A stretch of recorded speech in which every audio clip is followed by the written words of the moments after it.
What is going on, everybody? How's everybody doing here this morning? Tommy Boy's here in the paddock. I don't know about the for president deal so much, Jarrett Murphy. Not so much my deal. Maybe president of the track or the announcer's booth. Something like that I could do. Kyle Westwood, he's sitting there in Daytona. He got to see the out with the old, in with the new here this weekend. We'll talk a little bit about that later in the NASCAR section.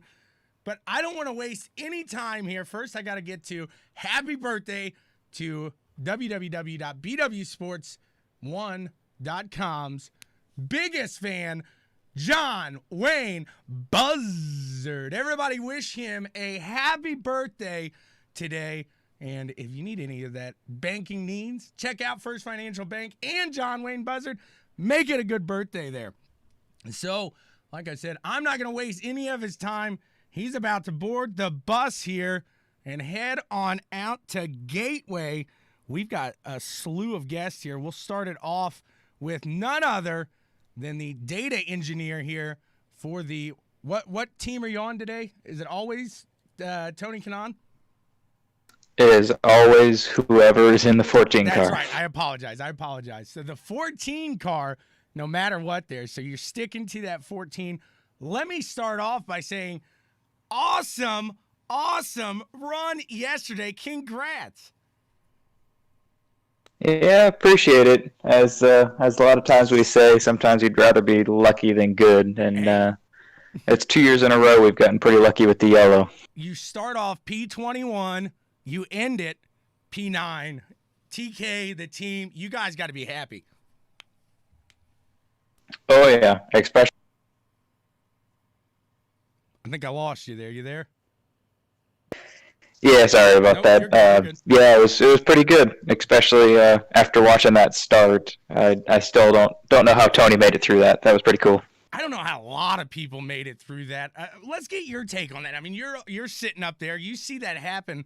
Alexander Rossi compares it to the iRacing Michigan wreck there. Kind of run us through there. What's kind of the attitude after that on pit road? Yeah, I thought I heard him compare it to the iRacing Michigan start.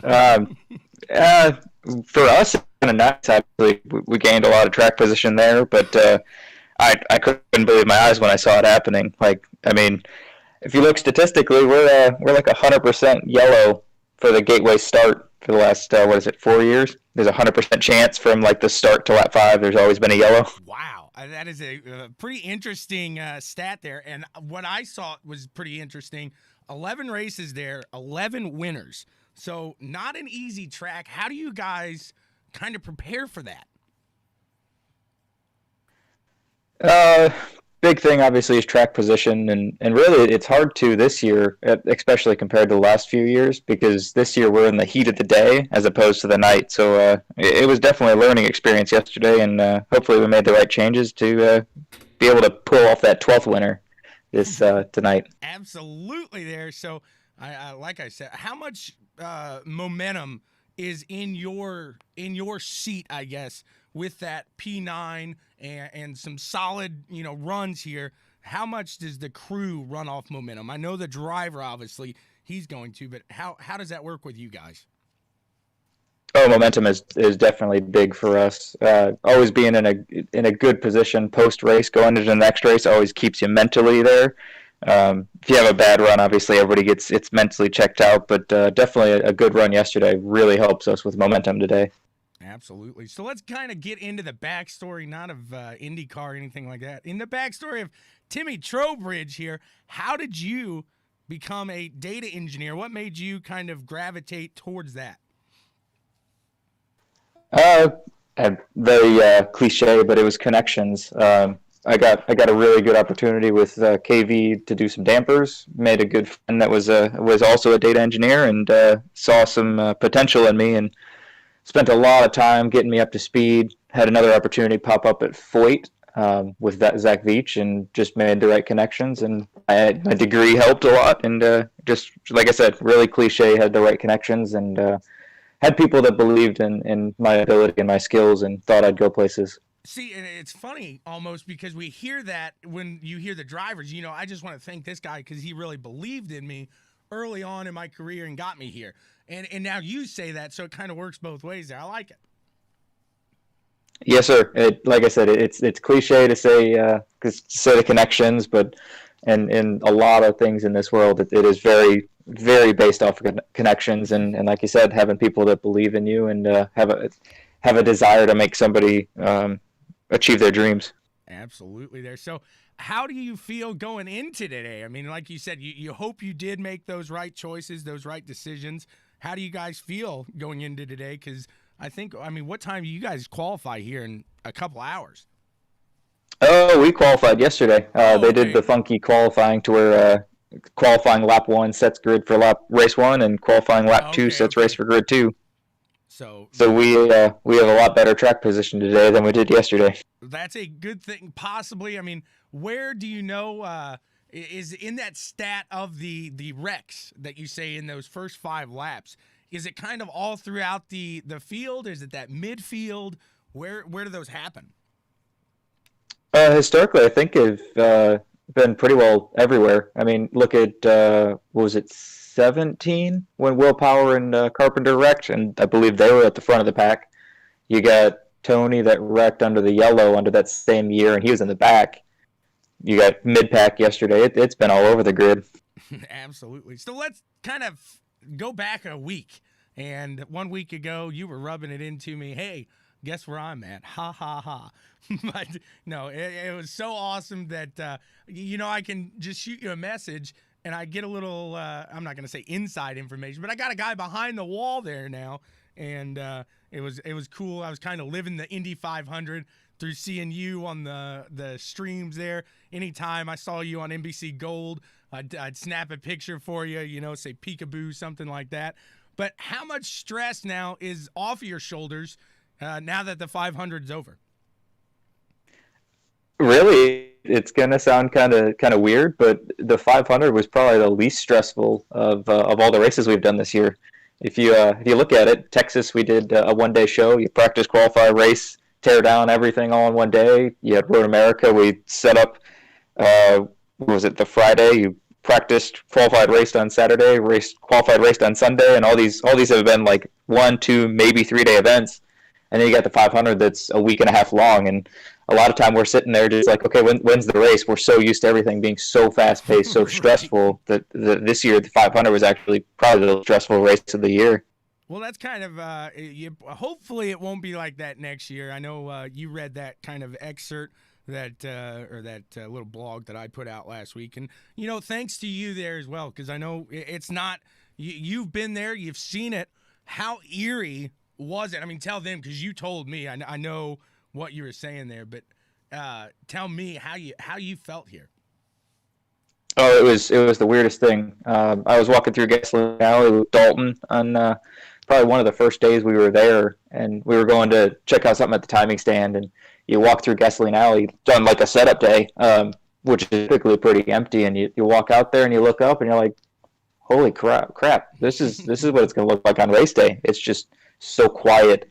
Really, once on restarts, it was really weird, because typically you hear the cars fly by, you hear all the cheering, you hear all the yelling and screaming from all the fans, and on restarts, like, you'd hear all the cars go by, and then it'd be a good 10-15 seconds of just silence. It was very eerie and very weird. Right. Definitely missed a lot of the fans. You could kind of hear yourself yelling at each other on pit road when the cars weren't going by. I'm sure that was kind of interesting itself there, but yeah, it's. Oh yeah.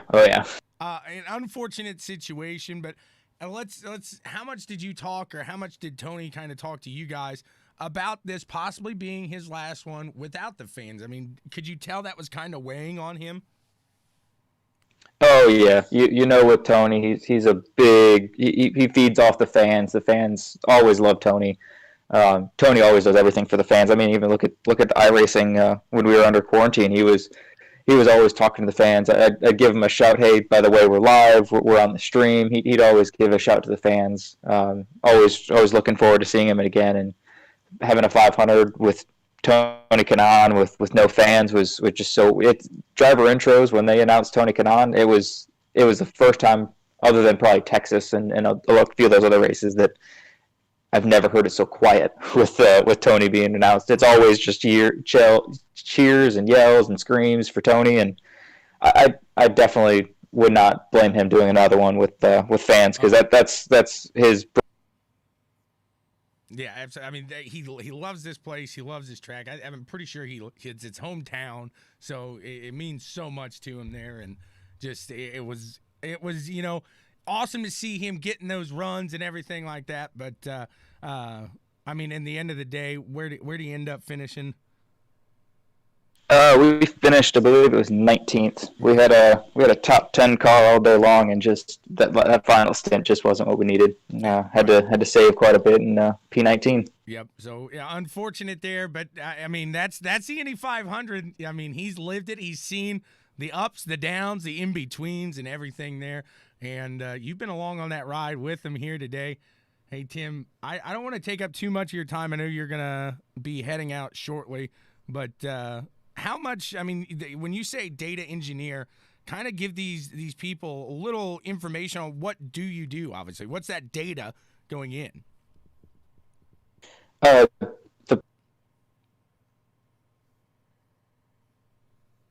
think I lost you again there. The best explanation is probably a systems engineer. Basically, you look at the car as a system, all the systems of the car, and so if something's failing, if something's failing on there, that you can tell if something is maybe, or like you said, managing fuel loads, something like that. That's all on you. Yes, sir. I basically manage a lot of the electronic systems and take care of the car electronically, steering wheel, data loggers, etc. That's a pretty stressful position, I can only imagine there. So, but you do it with just such a passion, Tim. I love talking to you about IndyCar. I love talking to you about what you do out there. You're such a great person to chat with, and thanks for coming on here just for a little bit today. Like I said, I know you are getting ready for a race here shortly, so good luck here today. Pass that on to the team and the crew and everybody there, as we will be cheering from you here at Checkers and Wreckers. You guys hopefully can get another top 10 finish. Yes, sir. Appreciate it. Definitely watch today. NBC, I believe it's NBC Sports again, 3:30 Eastern. And then we'll see. I know we head home tonight. Maybe you'll see me on the Pricks of Pavement race tonight too. We'll see how good we are getting home in time. That would be impressive if you. Now, granted, Gateway's a quick race, but I want to say, I mean, because they're an hour behind us. Are you guys flying? Yes, sir. Or are you driving? We are driving. It'll be a close one, but we'll see. My goodness, you better have somebody on that button for you, getting you in and everything, getting ready. My goodness, that's dedication right there. All you guys over at the Monsters of Dirt, the Pricks of Pavement, look out for 3 Wide here. He's dedicated. He's ready to go get Tony Kanaan in the victory lane and then come back and put himself right there in victory lane. Yes, sir. Like I said, enjoy the race today. Let's try and pull something good off. You got it. Good luck, sir. Thank you so much again, Tim. What a gentleman there, Tim Trowbridge, putting it out there for us, and just a fantastic guy out here. He's iRacing out here, and then he goes out there, puts it on the pit road. So let's talk a little bit IndyCar. We got a couple more guests from the IndyCar realm, as well as they're talking about their Indianapolis 500 runs, talking about how they got there and what they do here, as we still got Andrew Wilkerson and Dwayne Ellwinger here coming up. And you guys, by now, you know, Takuma Sato's 2-time winner now of the Indianapolis 500, does just a fantastic pass there to get around Dixon. Dixon didn't think he was going to be able to hold the fuel, so he wanted to get back in Takuma's draft. But unfortunately, that yellow flag comes out and ends the day there while Takuma is in front. He takes it, And then yesterday at Gateway, they just flip. Dixon gets his 50th win, takes half of the races now. He has won half of the races. I mean, people talk about how dominant somebody else is on the dirt side. Let's look at dominant here over with the IndyCar side. And Dixon just, wow, incredible there. Absolutely phenomenal run there by Scott Dixon yesterday. And really, Takuma's right there to make it. But outside of those two, I want to talk about one driver specifically here that's having a fantastic year. Not necessarily a rookie, Pat O'Ward. He had that small stint last year, and he's back with a full-time ride here. And just an incredible run he is having this season. He is in third place in standings right now. Finished at third yesterday, and really just looks strong here today. If he can stay clean, get through it, look out for Pat O'Ward. He's coming. He's obviously the top runner here for rookie of the – or sorry, he's not even a rookie. I keep saying that. You think he's a rookie. But, yeah, so his teammate Oliver Askew involved in that early wreck there, getting into the back of Pagano, turning him into Rossi. Rossi having a hard day. My daughter Addison was cheering him on, and she even said last night when I was telling her about it that, hey, he's had bad luck all year. He can't have it all year long. It ain't gonna happen all year long. It can't. That's that positive attitude of a 6-year-old right there. Real quick before we get to that 27 team interview here, we're gonna be. I want to ask you guys, the fans out here. Thomas Gould, I want to know your opinion. Jarrett Murphy, I want to know your opinion here. Ray Hall, Letterman, Lanigan. We're talking about these guys, and are they the next top team here? It looks like they're having a phenomenal year. We've seen this before with Sato, but Graham Rahal is really starting to gain this ground and really come up with some consistent finishes here. And that Rahal, Letterman, Lanigan team, just a fantastic year putting together here, and they're really pulling themselves up into the top tier, the Andretti's, the Penske's, the Ganassis of the sport. I really think we don't have a big three in IndyCar. It could be, I hate saying the big four because there's even more that can win every week, but they're starting to prove their dominance, I think. So all the resource in a grade A team. Just need some more luck. Absolutely. And luck goes a long way. I mean, you heard Timmy say it right there. Sometimes you'd rather be lucky than anything else on a day. So very impressive in my mind here. Let me know what you guys think about that Rahal, Letterman, Lanigan team. If you're fast enough, you make your own. That sometimes in IndyCar, just if something happens in front of you, you just have so little reaction time. That's according to Mr. Penske. Well, that sounds like a Mr. Penske quote. I can see that. So let's talk to our next guest here, and we're going to talk to Alexander Rossi's spotter here, Dwayne Ellwinger.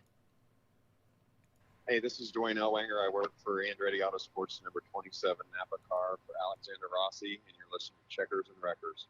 This is Dwayne. Hey, Dwayne, it's Sean again. Yes. How's it going, sir? Pretty good. How are you? Fantastic. You on the road now? We are. You're not hitting any weather, are you? It's sprinkling just a hair, but not much. So we got some rain and Terre Haute. Don't you hate those words right there? Yeah, I do. We're heading that way. Yeah, absolutely.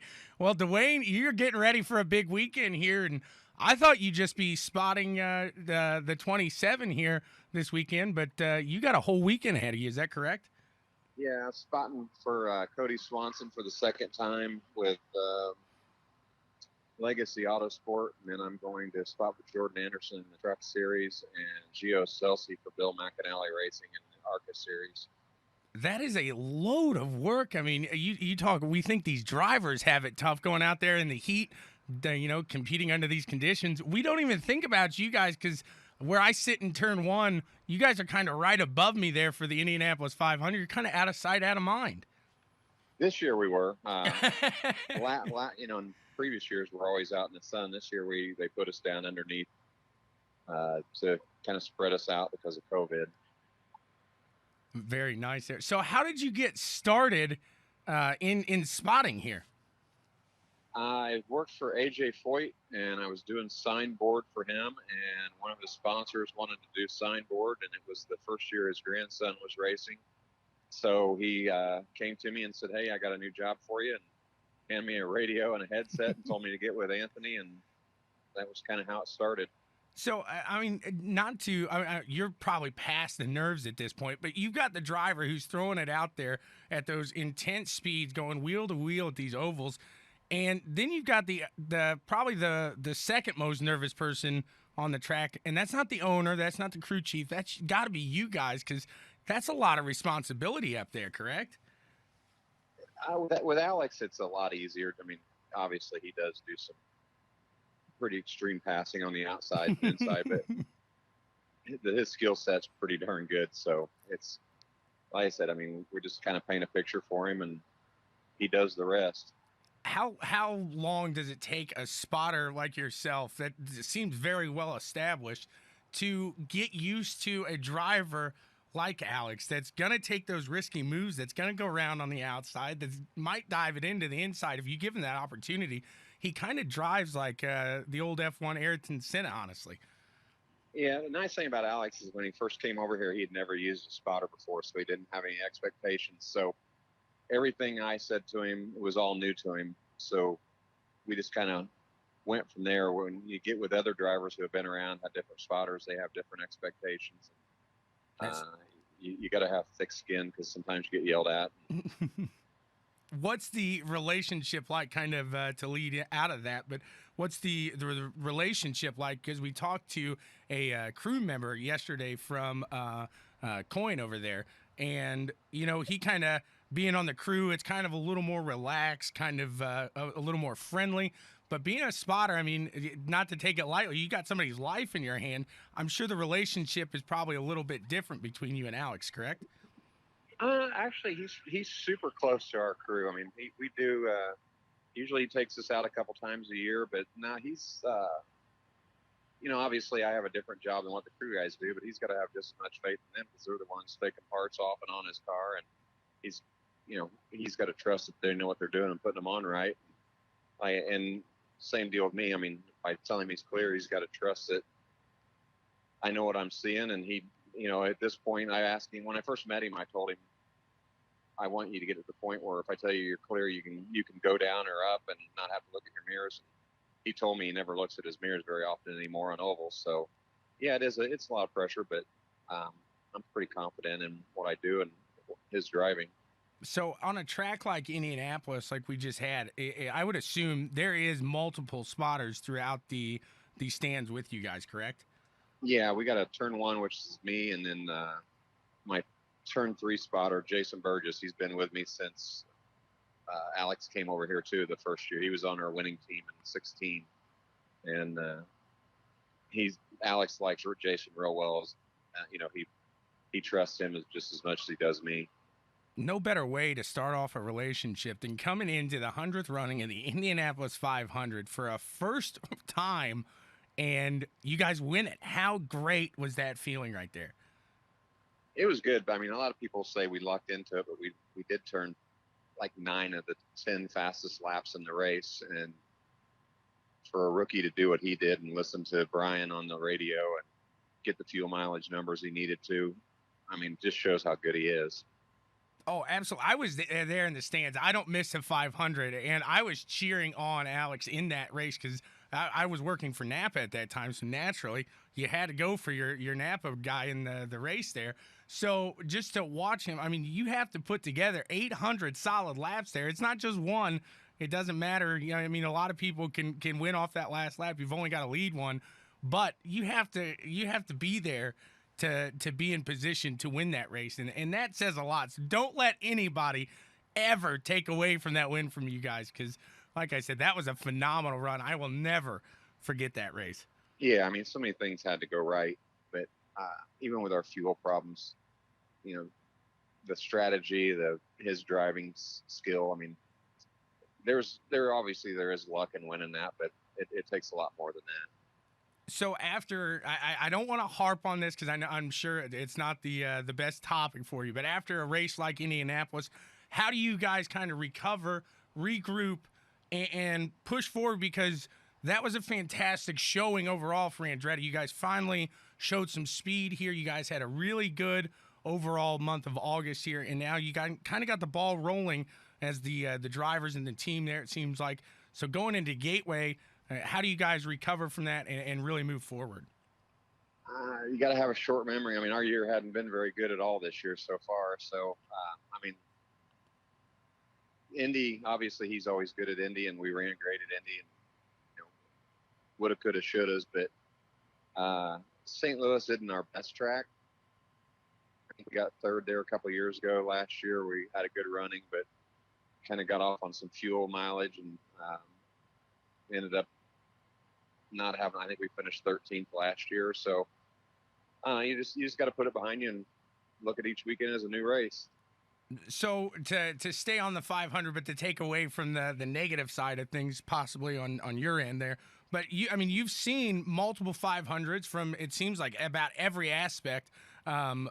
Whether it be an outsider, whether it be across the wall, whether it be up in the spotter. It seems like you've done everything but steer the car at the 500 there. So how different was it for you this year? I'm sorry, you cut out just a little bit. How different was the 500 for you this year? Not having the fans out there and kind of just being an empty lot. It was really weird, and I'm going over to St. Louis right now. My best friend, and he's been to every Indy 500 since he's been 500s in a row. Yeah, this would have been his 48th. Oh wow! Yeah. So, not seeing your friends being able to come was kind of hard. And like I said, once the race started, you focus on the race itself, but you still miss all those noises. I mean, when there's a pass at the 500, you can hear the crowd, even over the crowd noise and or the car noise. You can hear it, and it was just, I don't know, it was an empty feeling. Like I said, I mean, you feel for all your friends and all the fans that can't be there, and it's just so 2020 has really stunk. Absolutely, yes. That's a very good way to put that. Very weird year overall here, but you guys are moving now to a place that is allowing fans in, so you're gonna kind of get it's not gonna be the normal, but you kind of get that atmosphere back. How much is that gonna charge the team and Alexander a lot this weekend? Because it seems like you guys can really feed off of that. A lot of people don't see that so much in racing, but I mean, just the way you're talking, it seems like I said, you can feed off of that. Yeah, it's still different. I mean, they're not allowed into the garage and pit area. We had, I think, 5,000 fans that were available to come to Iowa. We didn't have any in Texas, which was odd. Because Iowa, I mean, like I say, it's just kind of nice. You do interact with the fans a little bit as you're walking up and down the stands, going to the spotter stand, and you see a lot of them outside of the gates that you normally would see inside the pit area. But hopefully we can get over this and get our fans back. Absolutely, there. I feel you. Trust me, because it was hard. Like your buddy there. I haven't been to that many, but That would have been my 25th Indianapolis 500 straight. So I've been going since Jacques Villeneuve won in 1995. So yeah. My buddy Johnny was a little bitter this year. Because Roger originally said he wouldn't have it without fans, right? And unfortunately, I think he had to do that. Just there were so many teams I don't think would have made it had he not done it. Right, absolutely, and I could see that. It makes sense there. It's such a big race, and at least we got to watch it. I wrote a little article saying, back when it was canceled, we were fighting wars, so at least we were able to watch you guys do your deal. We were just behind the scenes here this time. Yeah, I've missed one since I was 7, and that was the year we held the US 500 in Michigan. Oh, were you a crew member then? Yeah, I was on the cart side, so. Oh no, no, that's Yeah. unfortunate. Well, you had to go. I get you. I get you. But it sounds like he came back the next year. Am I correct? Yes.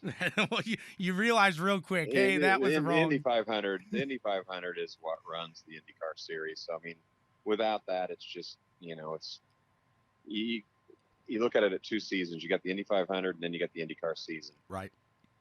Absolutely. And I think most drivers would rather win the Indy 500 than the IndyCar championship. Right. And you see just how much there's not. I mean, NASCAR guys, they want to win the Daytona, but they want to win a championship at the end of the year. That's their main goal. Here in Indy, that one race, it just means so much. And like I said, that's just you feel on that victory. What went through your head when he crossed the line there? To be honest, I saw him come out of turn 4, and when I saw he had enough room to make it, I headed to the winner's circle. I didn't even see him cross the start-finish line. just starting. Like, all right, we got it. We're good. I actually beat him to the finish, the winner's circle. He's got, at that point, he's checking his mirrors because he's letting off. These guys are coming around him. So hopefully your job was done, correct? Oh, yeah, it was done. Like I said, I knew he was 3/4 of the way down the front stretch. And, like I said, that was when Carlos came out of turn 4, and I knew he had it. I bailed. Right, that's it. That is a fantastic. So I'd love to see your steps or something as you were running. I felt for Carlos because I spotted for him his rookie year when he finished second, so I know that feeling. Oh wow! So that's yes, and I mean, unfortunately, I mean, it's Indy 500. Anything can happen. You guys were just lucky enough. You've tasted it. You've been there. How much does that make you guys want another one? Because like Sato was kind of saying, that first one is great, but then the second one, you really understand what it is, and it means so much more. And we finished second last year, and it was the worst feeling. I was so depressed. I mean, most people would be happy to finish second, but it sucked. It's a tough terrible pill to swallow, absolutely. Well, Dwayne, thank you so much for coming on and kind of giving us a little bit of a spotter standpoint. Real quick, the last question I can think of. Everybody is up in arms about the aero screen, whether good, whether it's bad. How much, if any, did it change your job as a spotter? Indy cars at Indy are really hard to see anyway, just because you're almost a half mile away from when they come out of turn 4. And there's not a lot of the Napa car, especially, is hard to see due to so it doesn't have a lot of bright popping colors from far away. But it wasn't too bad. I mean, it changed it a little bit. But it's on there for a reason, for the right reason. Absolutely, yeah. When I don't care. A lot of people say they don't like the look of it, stuff like that. I could care less what the thing looks like. We're going to be able to watch these drivers progress more and longer in their careers because of it. I think it's already shown its benefit there. So, I think it'll look better when they incorporate it into the new chassis when the new car comes out. Absolutely. I think it looks like a fighter jet, and that's what I think these things are like. I mean, I think it looks perfect. Yeah. Yeah, it's not bad. Well, Dwayne, thank you so much for joining along with us here to give me some of your time as you guys head out to St. Louis. Good luck this weekend, sir. Thank you very much. Absolutely.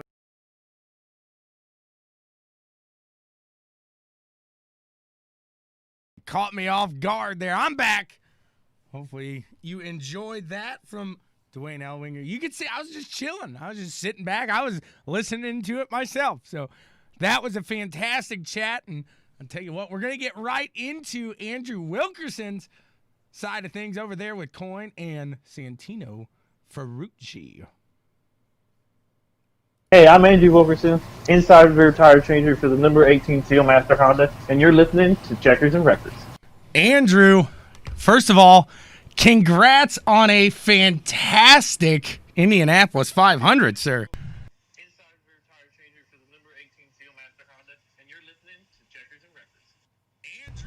We just didn't feel like it was coming to us, and the last practice session we made some big changes, and it finally came to us. And we knew we had a good race car. He could finally do the things he wanted to do, and we kind of just let him rip. He listens to the spotters well, and he knows where he can go, and slowly but surely made his way up that way. When you say let it rip, like he seems like that driver that is gonna absolutely let it rip. We saw him last year in the 500, became famous by taking out some of Doug Bull's just fantastic looking grass there. This year drove with that same tenacity. How does that make a crew member feel knowing that you've got a young guy in that car and he's going to push it? He's going to do everything he can to get every little bit out of that. Oh, it makes you, it just makes you really focus on doing your job and just giving him a car that, can handle anything that, he can put it through. And we know it sometimes that's quite a bit more than you think it could. So, it's just you just focus on your job and you do your job, especially in the pits. If you just smooth as fast, and you have to make sure that you give him the car that can do what he needs to do, and then just do your job in the pits, and he'll always drive to the front if you can just hold up your end. He'll always do it. Absolutely. Just a very strong driver there. We've seen him grow a lot through these first couple of seasons here. But how did you come about to get onto this team here, sir? All right. Well, this could be a bit of a long story. So my father's been doing this for 35 years. He's been in this business. So I grew up at the racetrack and always just hanging around open wheel cars. Always been Formula style cars that he's worked on. And after 35 years, he's actually now my boss. Nice. And he actually is the crew chief of the Steelmaster Honda. Very nice there. Over the years, being around the teams and just kind of paying attention. I've always been into cars, very mechanically inclined, and when the time comes, somebody had left and Dad needed somebody that he knew could work on a race car without any supervision, so I got the offer for that job. That's awesome right there. So it's kind of through the family blood there. That's what racing's all about right there. I even posted something on the page today. It said, something to the regards of before there in that seat, there's a driver sitting there. He has faith in himself, but before he had faith in himself, well, that parent had faith in him. So, that means so much. I mean, it's perfect that I posted that this morning. Then we hear that story here. That's just an awesome story on getting in here. We, like I said, it's such a family-oriented sport here. A lot of people wouldn't think that, but you look down IndyCar, you see a lot of the same last names. You do. You absolutely do. Like, there's a couple of people, like I have, you speak about through the family. I actually have a cousin who actually works on Marco's car. Nice. So, there's more family involved there. I have a twin brother who came and did this for a season. Like, it's, everybody's like, back in the day would always joke, say, oh, you don't want to do this for a living, you don't want to do this for a living. And I was like, I don't get a choice. You don't I'm thrown into it. Another option here. Right, exactly. So before you got onto the team here, were you working on other race cars to some extent, or were you just wrenching on regular? I was. I did a bit of auto repair. I've always been involved in cars. And then last year I actually ran Daniel Frost's Indy Pro 2000 car for half a season. I ran that car. After that, that deal just kind of wasn't working out for me, and I just went back to auto repair. It was just like, okay, well, if I get the IndyCar job, cool. If not, I'm cool with doing this. And then it was about 6 months, and the manager sent me a text on my way home and told me to call him, and I was like, this could be really good, or this could be really bad. Hope for the best, plan for the worst type of scenario. Right. There. And I got off the phone with him, and I immediately called my father. He just said hello, and I just screamed in his ear real loud. So I was just really excited, and it was just like, okay, well, this is gonna be, that dream come true, and like that's what, like the Indy 500 this year, even without the fans, and I can't express enough how it's just not the same. So let's kind of touch on that here, because this is your first 500 here from what I saw there. So you kind of didn't feel that experience. I'm sure you've seen it from the outside, But how does someone like yourself kind of prepare if there is any different preparations for next year if the fans are out there in the stands there, and the energy, I can only imagine, will just be flowing throughout that stadium? Oh, I imagine it's going to be, I'm not sure there's a word if I can find to describe what I think it could possibly be like next year. It's going to be the biggest it's ever been, I believe. I can look at it being bigger than the 100th. Yeah, I can definitely see it being bigger than that, and I can see it being 2 weeks of just an absolute open-wheel race car party. I am so down for that. It's unreal. It's going to be the best month of May that it's happened in a long time. That's my prediction. I really hope so, because, I mean, this is my first time, and because I don't know how much you follow the actual track, but Doug Bowles put out that Proposition 001 saying, as long as you watch it, you listen to it, you get to keep your streak. Let's not add to it, but you can keep it going. We'll pause it for a year. And, this would have been my 25th race straight here, and I'm 31 years old, so it was really weird watching this from TV or from in front of the television there on there. But let's go back to it, because pit stops meant so much in this race. You guys were flawless. How much did that attribute to Santino's climb up to the front there? Well, it gives them the confidence, and there's a lot of things to the untrained eye that you might not see in a pit stop, where I actually struggled with an equipment problem all day. My wheel nut would not stay in my gun. I physically had to hold it in. So I had to add a whole nother step to my process of changing this tire every single time he came in, and that's just something that, you learn to adapt extremely quick on the fly, and you just kind of make it work to where the untrained eye, it looks fine.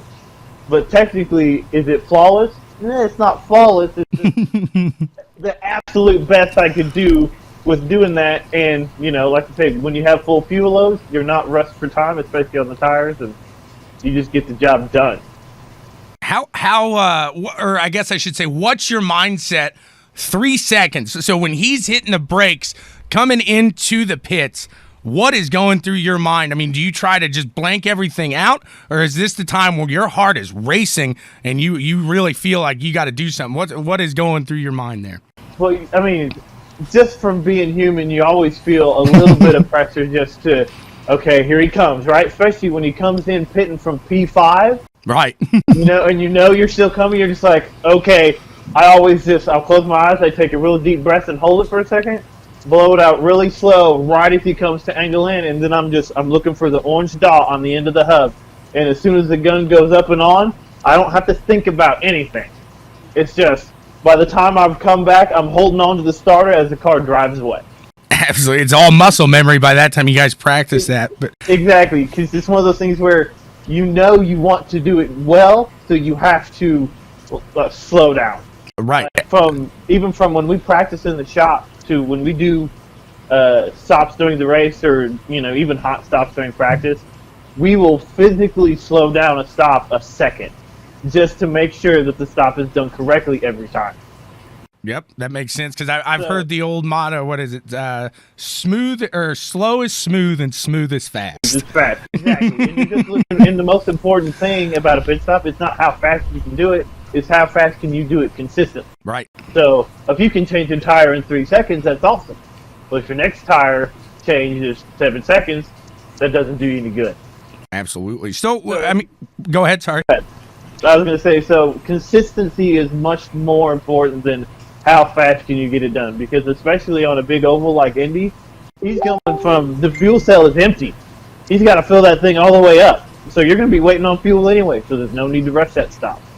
Absolutely. Just make sure it gets done. Yep, that makes complete sense there. I mean, like a lot of people don't see that aspect. They just see you guys running out there, tossing him on as fast as you can, and he's gone. But, Indy is a tight pit lane, probably one of the tightest that you guys have throughout the season.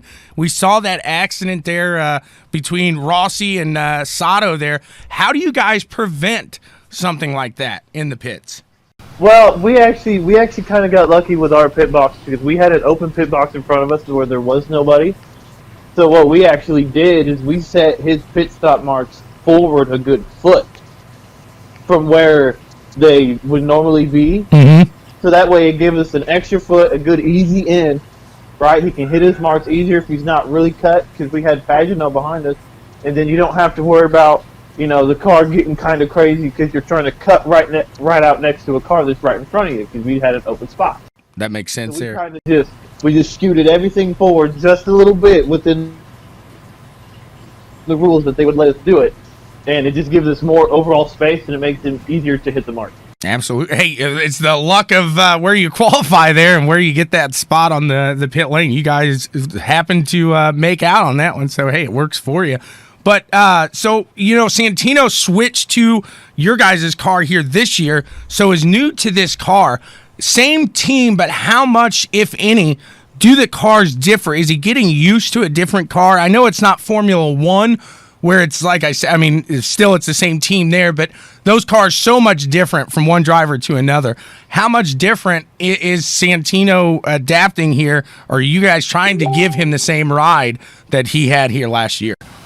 We're literally trying to give him the same ride that he had last year. Like when it comes to setup, when we struggled through practice, we were trying some different things because, there's always room for improvement. You can't ever just say good enough is good enough.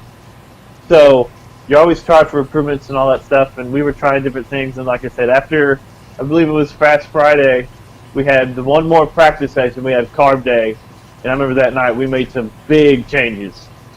So that's got to be a little nerve-wracking, kind of making changes, and you don't have any more practice. At this point, you've got to make these changes. You got to put it on the grid, and you got to say, man, we really think we got this right here. Just you got to trust this car.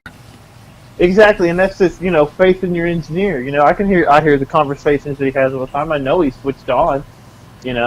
So it's just when he says make these big changes, I knew that we wouldn't be making these big changes if he didn't have pretty much full confidence that they were going to work.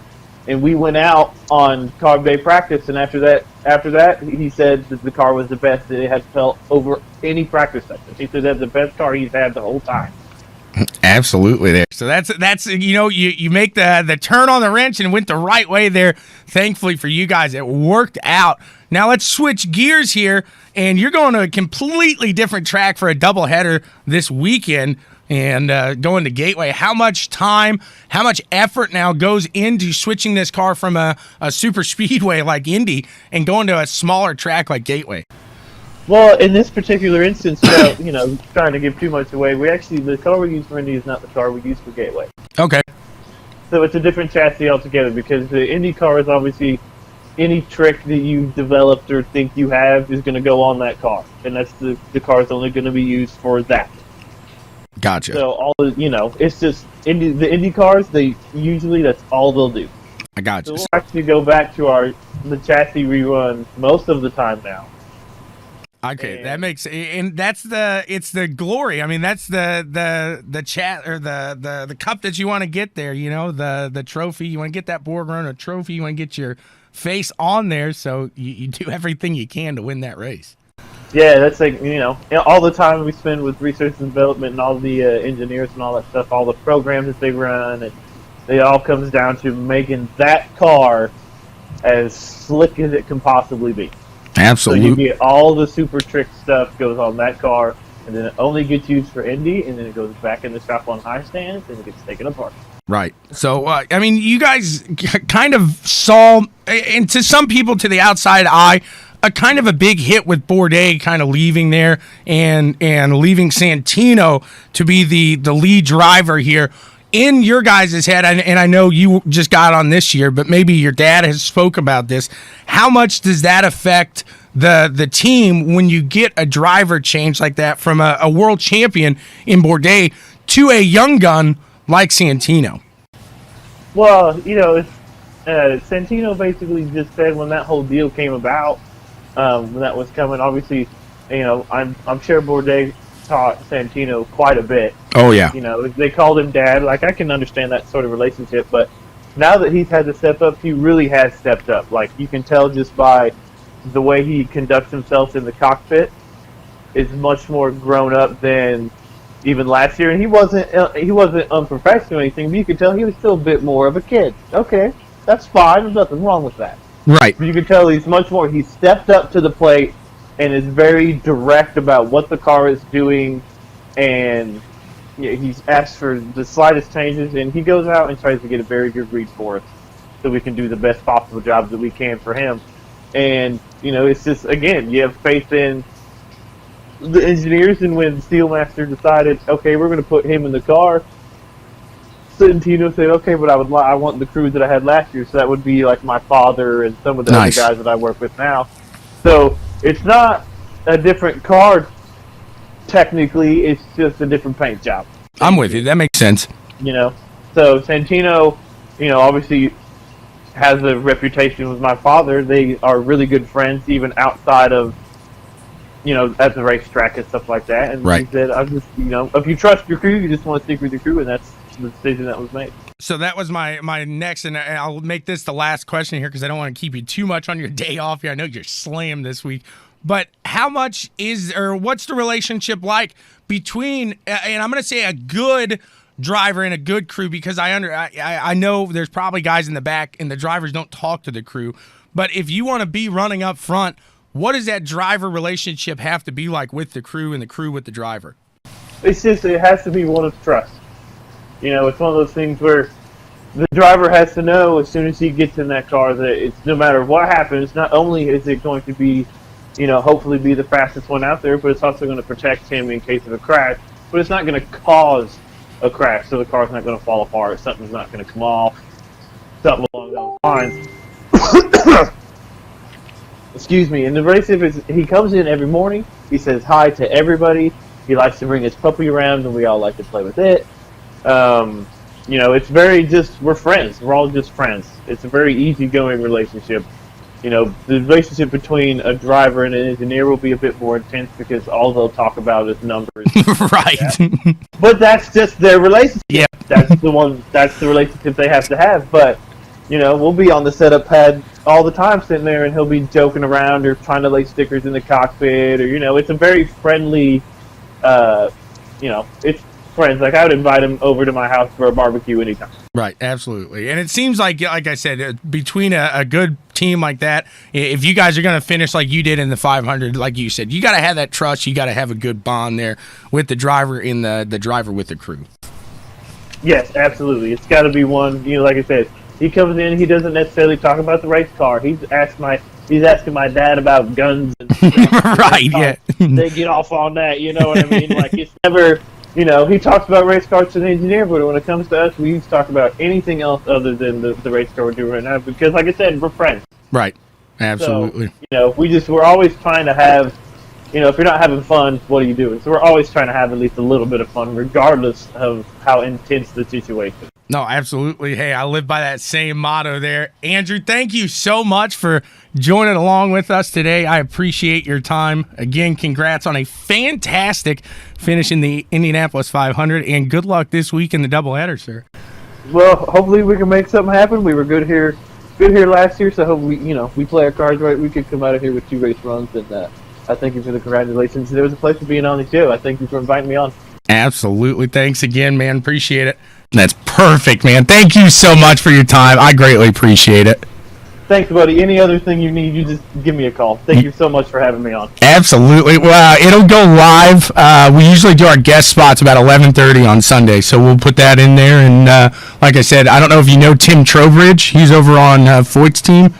I think I know him through Facebook a little bit. When you said there was somebody from Foyt coming on, I was like, I bet you I know who that is. So What is up, everybody? It is your boy, the Ass for Black and White Sports, and let me talk to you about a little banking. First Financial Bank in John.buzzard. That's right, folks. The official bank of BW Sports 1 for all of your banking needs, whether it be savings, checking, mortgage loans, small business loans, and everything else under the sun. First Financial Bank in John.buzzard is where we go. Call that man, 317-417-8582. That's 317-417-8582. Or email him at John.buzzard at bankatfirst.com. That's right, First Financial Bank, the official bank of BW Sports 1. What is up, everybody? It is your boy, the ass for Black and White Sports, and let me talk to you about a little banking. First Financial Bank in John.buzzard. That's right, folks. The official bank. Hey, I'm Andy Wilkerson, inside rear tire changer for the number 18 Sealmaster Honda, and you're listening to Checkers and Records. We are back. What an interview trio there today. Caleb Ramsey's out there. He's listening. Got Ty BTV out there. Hope you guys are doing good this morning. Let's get into a little bit of iRacing. Hop out of that Indy car and move on to the virtual dirt, where Hayden Cardwell takes the cold, hard cash and walks away with a win here in the, what is that? The Outlaws, the big pro series there on iRacing, World of Outlaws. Late models takes it away. Then he hops in a real car the same week and does a decent job with that as well. So we'll have our eyes set on Hayden Cardwell as he goes from virtual to real world. He's not going to bounce out of that virtual world too quick, I don't think. He knows where the money's at right now. So don't get too excited thinking, ooh, he's going to be off of iRacing now. No, he's not. I'm sure he's still going to be right there going side by side with you. So look out for him. Keep on the dirt side of things. And my, I'm wearing the hat today. You got to give the man credit. You talk about a wheelman. Kyle Larson hops into a late model for the first time ever. Goes out on the first day. Has a good run. Does fantastic. Puts it up in the top 5. Okay? Goes out the second night. He's got a feel for it. He wins. In his second appearance ever in a late model against some of the best out there, Larson puts it into victory circle. I don't care what. I know there's one person out there in the Facebook world. He just don't like him. He thinks he's trash. He thinks he's cheating. I don't care what you say, bud. He is putting it on fire each and every time he goes out on the dirt. He's collecting some money. He's doing a big thing. $15K, I think it was yesterday. So just exactly. Jason Reese says it. Larson's unbelievable out there. And then you talk about a good run. You go over to the SmackDown, and I was watching on Flow as much as I could there. And Cummins has a great weekend. Takes 2 of the 3 there. So you got to give it out to him there too. But, man, I can't say enough about Kyle Larson on the dirt side. Makes you wonder, do we see Kyle Larson in the SRX series? Makes you wonder, do we see Kyle Larson possibly try his hand at the Indianapolis 500? Makes you wonder, do we see Kyle Larson try his hand at the Kentucky Derby? No, I'm joking. Just why not, though? You get everything else on dirt. Why not try the true horsepower and give it a go? He's about the size you need for it. So, just, my goodness, talk about unbeatable. I mean, he is on fire right now, and look out. I mean, because he's coming for vengeance, and it makes you wonder. I mean, a lot of people want to talk about the possibilities here about next year and him stepping back up into a cup car. We talked about it here on the show before. I think it's really coming in line, starting to fall in line for him to end up at Stewart-Haas. So we'll keep our eyes on that. We'll see how that works out, see how that kind of makes its way. But also, you know, back when he was in that Silver Crown last week for the Hoosier 100, they also, you know, people were taking pictures of his engine, said Hendricks. So Hendricks still yet to claim who's going to be in that 48 seat. I don't know if there's problems with Chevy there. I don't know when it comes to NASCAR and that high, excuse me, got the hiccups, the high viewership, if Chevy is going to be comfortable putting their name back with Kyle Larson right now. So we'll have to see if that is possible. No, Jason, I agree with you. I do. But there is somebody on the internet getting his fame off of nothing but talking loads of trash on Kyle Larson. And it's insane. I don't care because he's stepping into other people's cars at this point. It's not his equipment when it comes to a late model. I agree with you. He's got the smoothest gas pedal foot I've ever seen since I've been watching. It's impeccable. It really is. So move over to the NASCAR side of things. And like I said earlier to begin the show, Kyle Westwood got to witness it in person. He was at Daytona, and he saw out with the old and in with the new as Jimmy Johnson unable to make the playoffs in his last season as a driver here in NASCAR. And William Byron, his teammates, the one to kick him out. So the 48 is done as far as a championship run, and the 24 is back at it here. We'll see if he's able to construct anything to put together. I don't know if I necessarily see Byron making a run for it, but at the end of the day, you got Hendrick Power and you got Chad Knaus behind you. That's a good combination there. And you got to give it up to Chase Elliott, man. That guy could have won that race. Instead, he pushes the teammate to it, and Hendrick sees 3 out of the 4 cars into the chase. So solid regular season there for Hendrick. Then you begin to ask, is anybody going to be able to catch Hamlin or Harvick come this playoff series, or are they starting to lose a little bit of momentum? So, that's something we will keep our eyes out. I want to know your opinions on that as well. Or are we starting to see the decline here a little late in the season of Hamlin and Harvick, or will they in the playoffs just take off and dominate just like they have for most of this season? That'll be an interesting thing to watch there. But, man, just some intense driving last night. You saw Reddick put it up there, and people were mad at him. People are a little upset. Ryan Newman very visibly upset. He was in another accident there at Daytona. Kind of starting when the leader, Tyler Reddick, sees Busch getting a run with 8 laps to go, and he goes up in front of it. It's a little ballsy move there, and not as clear as he thought he was. Reddick gets into Busch and causes a big one there. They red flag that. They get going again. They get another big one that happens there. So that's what sets Byron up for the win. And Byron, I mean, you talk about some balls. And when I say balls, I mean balls, because you got a guy getting into it with Bubba Wallace on the in the middle there, up on the top, and they get into it. They bounce off, and that's where Byron sees that gap, and he full throttles it through there, and they start wrecking behind it. I mean, these guys were coming. He knows I either shoot this gap, I win this race, or I shoot this gap and I'm done. But I got to shoot this gap. That's what he was thinking. A very, very, very ballsy move. I don't think if you're fighting for a playoff spot or a win, you make that move. But he's up in front. He had the clean air then afterwards, and unfortunately they start wrecking behind. But whew, pretty interesting there at Daytona. They move on now to the final playoff races of the season. So we'll keep our eyes on the chase there as Di Benedetto finds himself in there as well on points. So move on to a little bit of F1. And unfortunately for Carlos Sainz, unable to start this race there in that McLaren as a little exhaust failure. He said he was smelling something in the car there.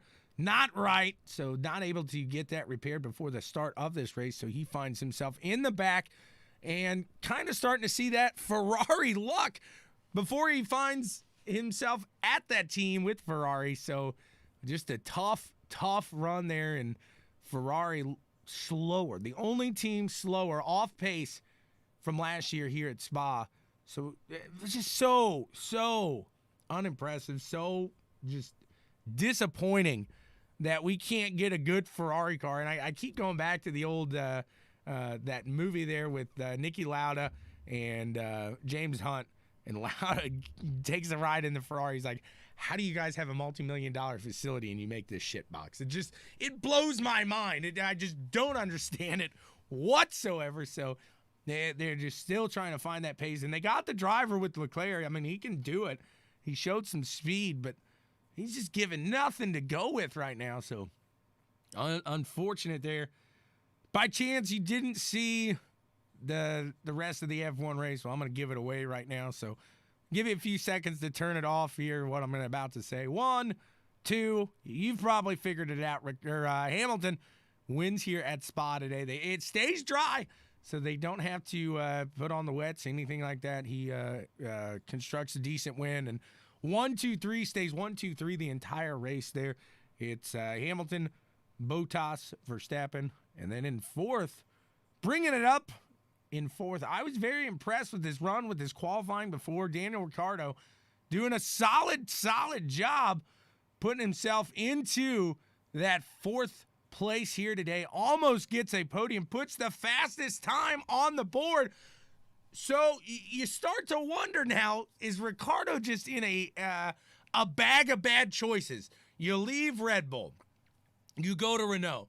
That first year at Renault, not what you wanted, not like you thought it was going to be, anything like that. So you sign a deal with McLaren.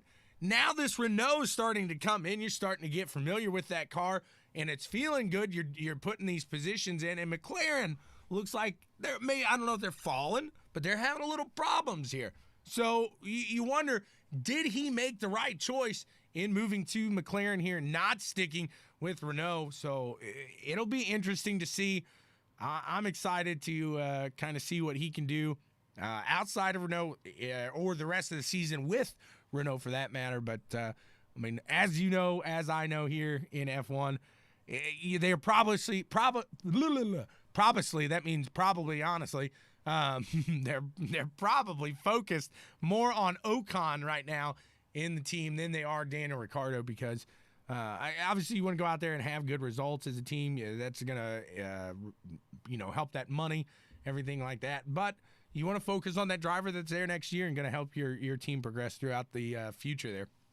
The last thing on F1 is they confirm a second layout for that race at Bahrain, the second one. So they're not going to run the same layout one week to the next. They're actually going to do, and this is what F1 calls an oval. It's not so much an oval. It's more like a trapezoid with a couple chicanes in it. But they're giving it a go. So it'll be interesting to see how that Bahrain race really turns out, see how these cars do turning mostly left, and how F1 fans relate to this oval type of race. They keep saying oval. It's not an oval. It's a very long trapezoid, but I'm not going to debate shapes. I wasn't good at geometry. Not my gig. It's that time now. I'm through yapping my gums here. Giving you enough racing news. We had some fantastic guests on the show. Thank you to those guys, Andrew Wilkerson, Dwayne Ellinger, and Timmy Trowbridge from those Andretti, Coyne, and Foyt teams. Just a great show here today, and let's do it. It's time for the Checkers and Wreckers Picks of the Week. We're going to go out and we're going to pick some gateway picks here today, and I'll go out saying my checker pick. He had a solid finish yesterday. I know a lot of people, I want you to join in, so I want your picks as well. I know a lot of people are probably going to pick Dixon. That's an easy kind of a very, okay, I see it happening. I could see it, but 11 races, 11 different winners. It kind of says we're going to see something new here. Pato Ward with the win today. Checker pick, Pato Ward from that McLaren team over here, that Schmidt-Peterson Aero McLaren. And I think he takes the Checkers pick today from me. Pato Ward, fantastic finish there yesterday. I think he builds off that and moves forward. We go to a wrecker. And it's a hard one to kind of go off of, but after 2 solid races and a lot of kind of energy going into everything, I don't think Sato has as good of a finish as he did yesterday. So I'm going to pick Sato as my wrecker here today. And my dark horse, I'm going to go with the team of a guest here today. I know a lot of you probably think I'm going to pick Tony Kanaan. I think he's going to do good. I'm going to go with Santino Ferrucci. I think Santino Ferrucci is going to find himself onto the podium today. Santino Ferrucci for my dark horse. That's Checkers and Wreckers. I'm Tommy Boy. Thank you so much. Check out www.bwsports1.com. That's www.bwsports1.com. wsports1 as the numeral.com for all of your happenings on us here at Checkers and Records, myself at CWTV, the boys over at Black and White Sports, or Super Kicking It with Steven. What? That's right, Super Kicking It with Steven, the new wrestling show we got out on the www.bwsports1.com network, www.bwsports1.com. Check us out, guys. I thank you and you and you and you and you so much for tuning in today. Appreciate it, guys. You guys have a fantastic Sunday. You guys live it up. And, yeah, have fun. Happy birthday, Mr. John.buzzard. Happy birthday to you. Happy birthday to you. Happy birthday, dear Buzzard. Buzz. Happy birthday to you. Peace out.